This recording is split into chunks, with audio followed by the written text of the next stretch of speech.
Before you begin to collect earthworms, it is important that the site you are going to collect from is properly prepared. In this video, Dr. Erin Cameron will show you how to prepare two different sites for earthworm collection, one in the forest and one in a grassy area. In both sites, Dr. Cameron follows the same basic steps.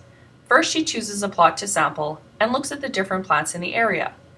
Then she removes the leaf litter, which is the layer of dead plant material on the ground.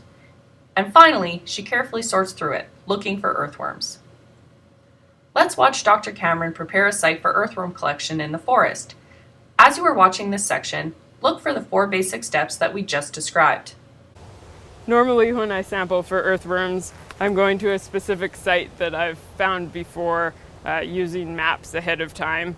And then when I get there, I lay out a plot, usually a 25 by 25 centimeter plot. And I'll sample about 6 of those normally.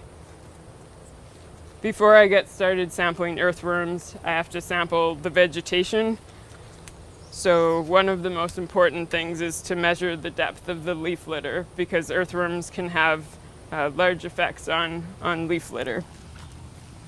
So to do that, I just place my ruler on the ground and look for how far it goes below the leaf litter layer. So here you can see that there's no leaf litter on top of the soil, so the measurement is 0.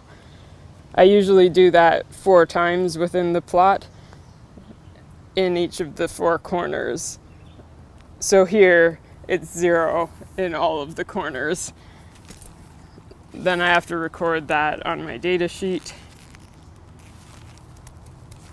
I usually also record temperature and some vegetation data, such as the types of trees that are nearby and the shrubs nearby. The next step is to remove any leaf litter from the surface of the soil and sort through it, looking for earthworms and their eggs, which are called cocoons. In this case, there's not really leaf litter, so I just remove the loose soil at the top.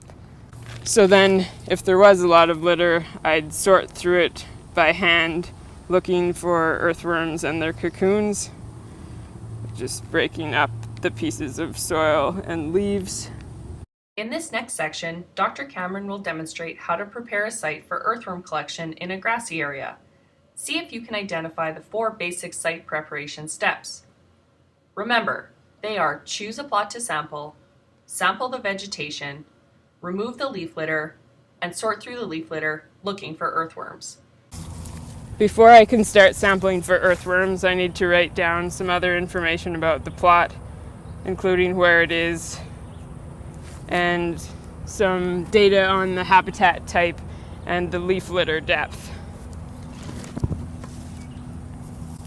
So to measure the depth of the leaf litter, I use a meter stick, and I just press it through the leaves to the top of the soil. So I repeat these measurements 4 times in the corner of each plot. Let's see. In this case, the leaf litter would be just 0.5 centimeters deep. Then I'd record some data on the nearby shrubs and forbs and the tree species.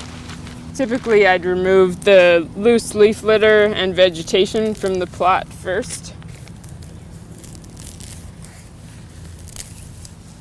and put it on this tarp so that I can sort through it to double check that there are no earthworms present. So once I've removed most of the loose leaves from the surface of the soil,